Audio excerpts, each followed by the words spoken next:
Hello students, in today's video we are discussing about the important diseases of the silkworm.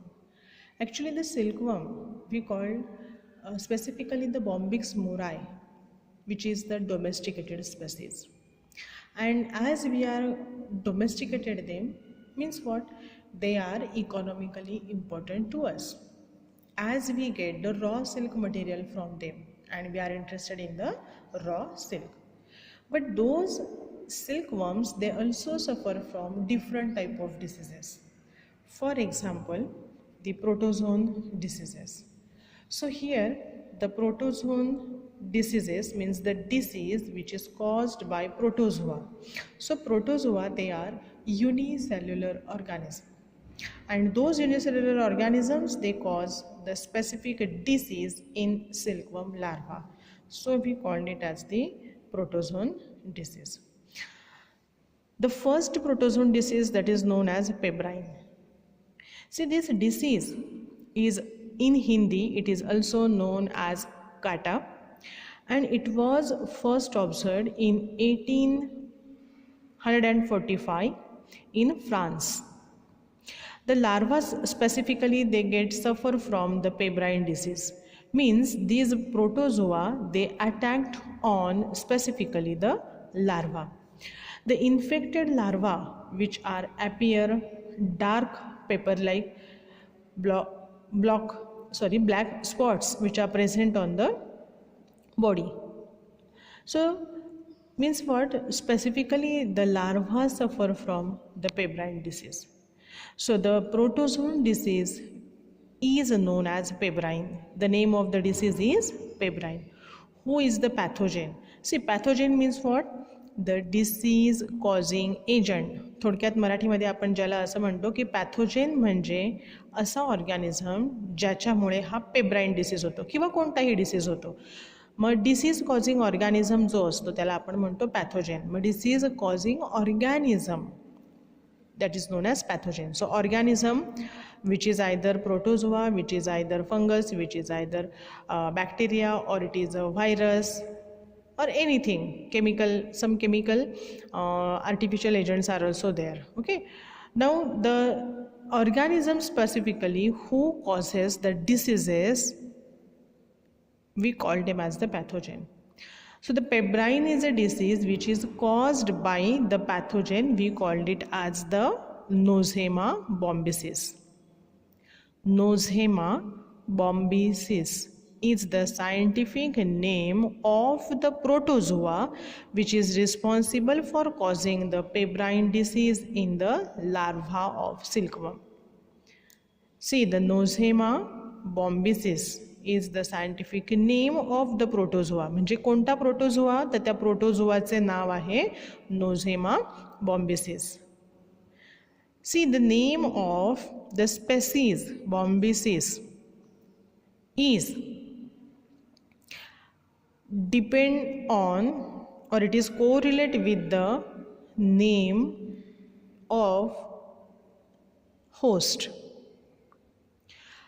हा नोझेमा बॉम्बिसिस हा काय आहे? Protozoa आहे. तो कोणाला डिसीज, त्याच्यामुळे कोणाला डिसीज होणार आहे? बॉम्बिक्स मोरायला, बरोबर की नाही? मग बॉम्बिक्स मोराय काय आहे? होस्ट आहे की ज्याला हा डिसीज होणार आहे. आणि हा नोझेमा बॉम्बिसिस काय आहे? पॅथोजेन आहे. ह्याच्यामुळे त्या सिल्कवर्म बॉम्बिक्स मोरायच्या सिल्क लार्व्हाला त्या लार्व्हाला कोणता डिसीज होणार आहे? पेब्राइन डिसीज होणार आहे. मग बघा, जो कोणी होस्ट आहे, होस्ट म्हणजे बॉम्बिक्स मोराय, मग त्या बॉम्बिक्स त्याचं इथे त्यांनी त्या प्रोटोझोआचं नाव देताना त्यांनी काय केलं आहे? हा त्या बॉम्बिक्स मोरायवर अटॅक करतो, बरोबर? म्हणून त्याला म्हटलं आहे बॉम्बिसिस. मग ह्या प्रोटोझोआचं जे स्पेसीज आहे ते आहे बॉम्बिसिस. मग ह्याच्यावरनं आपण लक्षात ठेवायचं. So this protozoa Nosema bombycis which infect the Bombyx mori larva. And see how they are going to infect. The mode of infection: from mother moth, the protozoans they transfer to the larva, or orally the larva when eat the particular food material, if that food material is get infected by the protozoa, the pathogen entered inside the body of the larva. So there are two methods, either from the mother moth, the protozoa entered in the body of larva, or when the larva feeds, the protozoans entered in the body. Okay, so the microspores of that particular protozoa, they are oval in a shape, they are refractile, and if you just consider the size, 2 to 3 macron in the length and 1.5 to 2 micron in width. That is the particular size of the microspore of Nosema bombycis. Okay, trans-ovarian transmission of parasite has also observed. Transmission means from mother to the next generation. That is known as trans-ovarian transmission. Okay, so from mother, that particular protozoa is transferred to the next generation. We are already discussed it here in the mode of infection. Okay, so this is about the mode of infection. Up to here we have discussed that the protozoan disease pebrine, which is caused by the pathogen named Nosema bombycis. Okay. Now we are discuss about the symptoms.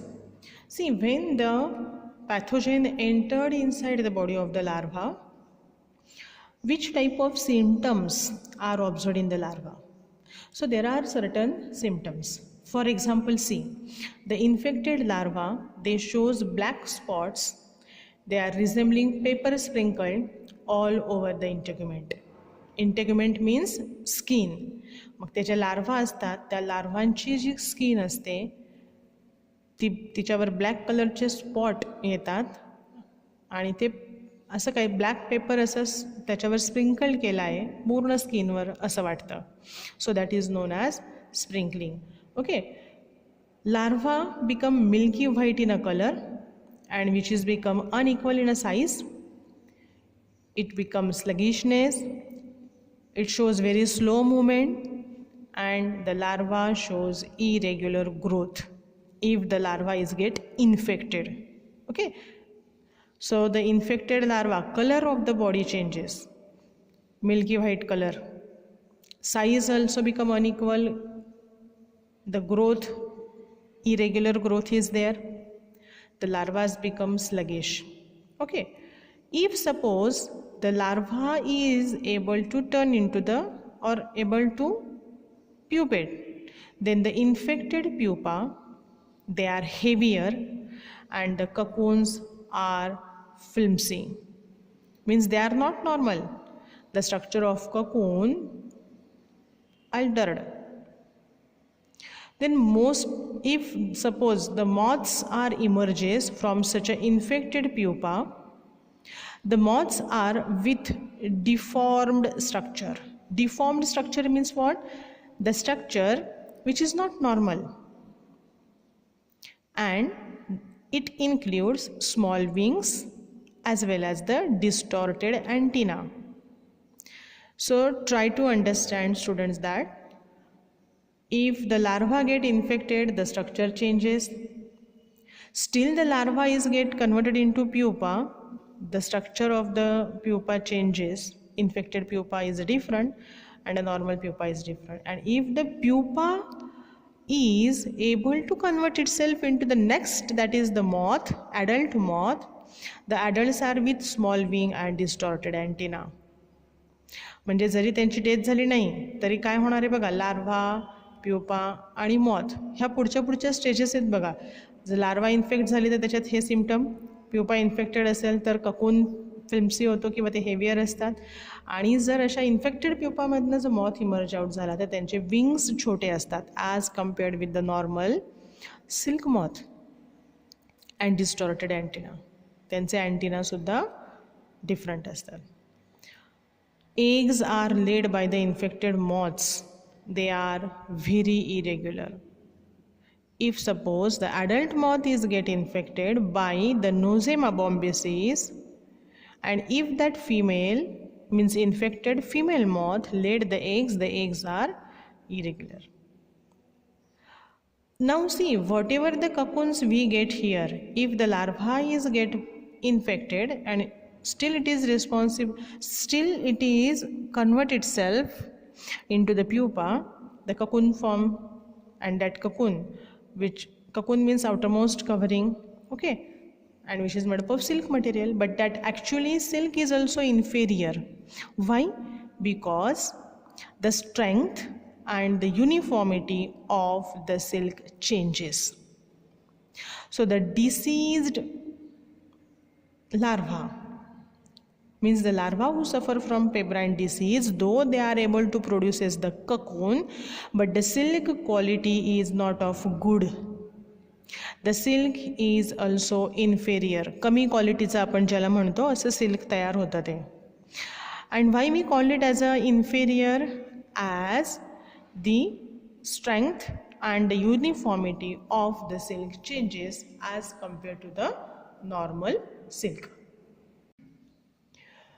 Okay, so now we are discussing about the control. Okay, we are discussing that the nosema bombyces attacked on the larva of the silk moth.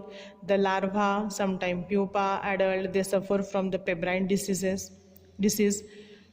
Specific symptoms are also studied. But how to control this pebrine disease? So the first is the use of the disease-free female moths and eggs.